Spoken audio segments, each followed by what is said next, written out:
Sinuyod ng MMDA ang ilang kalsada sa Parañaque at Quezon City sa kanilang clearing operation. Yan ang ulat ni Gab Humilde.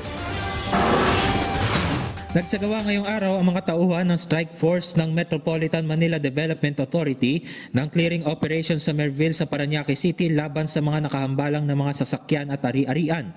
Isinagawa ang clearing operation sa lungsod dahil na rin sa hiling ng mga barangay para maisaayos ang daloy ng trapiko. Ilan sa mga hinatak at tiniketan ay mga taxi, motor, tricycle, jeep, pribadong kotse at mga truck.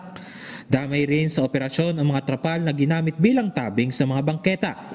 Nasa 14 na tow truck ang ginamit para sa mga malalaking sasakyan habang higit sa 25 naman ang natiketan dahil sa mga paglabag. Nagsagawa rin ng clearing operation sa kahabaan ng Commonwealth Avenue sa Quezon City.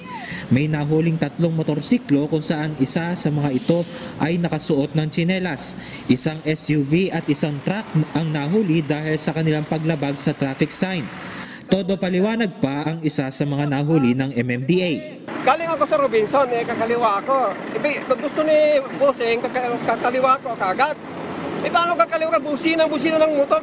Kinukuha ko para mapagkaliwa ako. Kaya nga pinapaliwanag sa'yo, matagal ka ng driver. Matagal na. Okay, so alam mo ang broken line and solid line. Alam ko, Meaning broken line, pwede kayong mag-cross. Pag solid line, bawal kayong mag-cross. Pag galing ako Boss, ng Robinson, alam ko nang tatagusin ko doon. Alam mo naman Kaya mga nga, motor sinabi ko dyan. sa'yo doon, may broken line doon. Ang problema, lumagpas ka sa broken line. Sinuyod rin ng MMDA ang mga kalsada sa Batasan Pambansa Complex tulad ng Batasan Road, Litex at IBP Road. Ayon kay MMDA Strike Force Officer in Charge Gabriel Go, ang operasyon ay bahagi ng paghahanda para sa ikatlong State of the Nation address ni Pangulong Ferdinand R. Marcos Jr. We have to ensure yung mobility ng ating mga kababayan na gumagamit sa kalsada and also to ensure that the sidewalks are clear from any forms of obstruction at magkaroon po ng isang safe na malalakaran ng ating mga kababayan. Gab Humilde Villegas para sa Pambansang TV sa Bagong Pilipinas.